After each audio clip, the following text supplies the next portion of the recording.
Why don't we start with the obvious, and that's the diplomatic track that Steve Witkoff and others are on. The president seems to be dispatching different voices here. Kushner and Witkoff, you go to one. Secretary of State Rubio, you go to the other. At some point, we need everybody at the same table, don't we?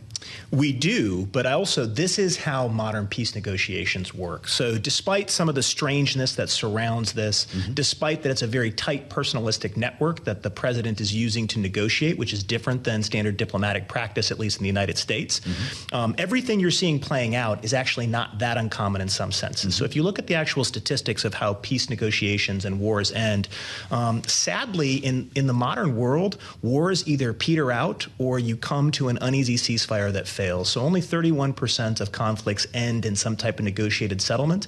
And even of those, 40%, even during negotiations, relapse into conflict within 5 years. So I think that's why you've accurately seen Secretary Rubio characterize this phase as the start of a negotiation. He called it, I think, a living document. That's right. And so that's why you have everyone going out, trusted person-to-person conversations.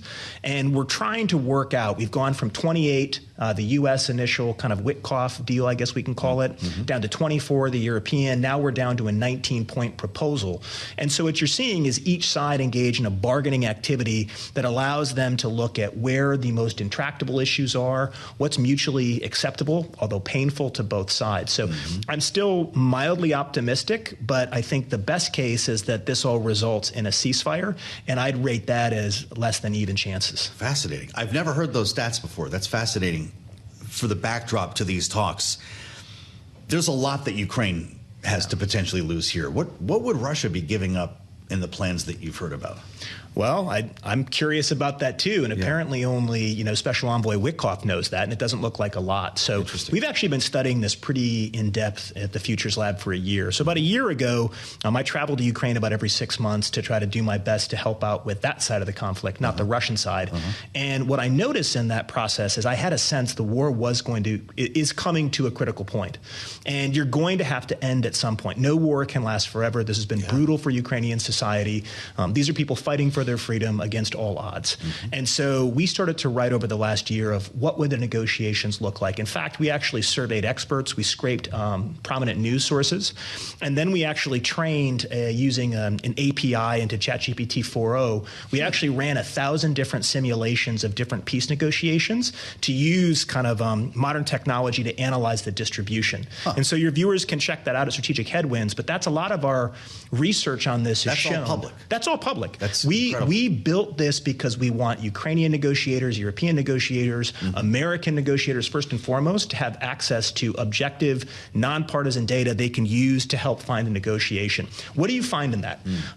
Number one, good news about the Macron meeting, because whenever we look at human experts or the AI model replicating them, security guarantees are the most important thing.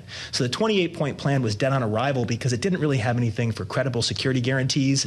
It kind of threatened diplomatic démarches and some economic punishment. So security guarantees are by far the most important thing.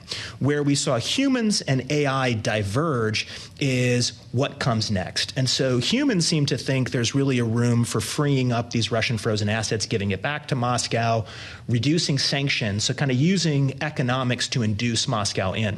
When we ran the AI simulations, and that included loading over 300 past peace agreements in, they were less optimistic about the economic component. Now, I still personally think economic statecraft is the fulcrum here.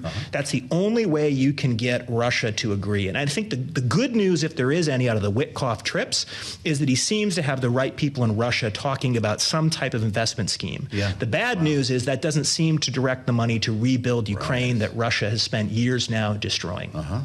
I'm blown away by this. Did you know, James, we were going to get into this? So AI is the platform, though. Economic diplomacy might be the fulcrum, but AI is the platform that you're talking about to find peace. Is this the future of war and peace? Well, we think so. I mean, in my lab, we believe that AI agents can help humans digest larger volumes of information. So you still need expert human users. And I'm sure your audience in Bloomberg has been using technology like this for a long time, right? It's still a trader's intuition, but the more data they can analyze, the more they can apply statistical reasoning to it, the more they can find past patterns, look for those strange signals, the more likely they are to seize an opportunity. So what we've done is use use that initial analytics to then look at where we needed to go deep. And that's why most of the pieces your viewers will find on there deal with the details of security guarantees and then some of the economic aspects. Now, one of the most important things to highlight, and that all parties agree, is that even if it seems like this deal comes to an end, it doesn't. That 40% relapsing in 5 years is really important. And one of the major things to really watch for is usually the reason it relapses is because each political party has a backlash, a spoiler domestically. So Zelensky, if that line is drawn wrong, and in the middle of a corruption scandal, Zelensky's all of a sudden voted or chased out of office, and you have hardline factions come up in Ukraine. I'd love to see Putin replaced, but we ought to really think what comes after Putin, and if even Russia would stay a actual sovereign state or dissolve into a series of regions. So one of the things you have to watch for carefully as you spread this out, and this is why it's important to build that RAG model with AI to analyze historic peace agreements, is that domestic political spoiler, how domestic politics matter when you're ending an international war. This has been a real eye-opener for me. Before you leave us, with all of that said, do you expect this week to bring a breakthrough, or are we way over our skis on this? I hope and pray are different than reasoned estimates. And so I would say I think Secretary Rubio is right. This is a living document. I think Putin is going to prolong this as much as possible, and he's still going to try to bomb Ukraine into submission. Our firepower strike data showed that the month of October saw a threefold increase over 1 year. So October 2024 versus 2025, 3 times as many Shaheeds, ballistic missiles, and cruise missiles were used to target Ukrainian cities with a special focus on power infrastructure. He wants the Ukrainian people to freeze while he protracts negotiations so that he can get more territory and get more of that oligarch loot back in his pocket and not investing in a dynamic Ukrainian free economy.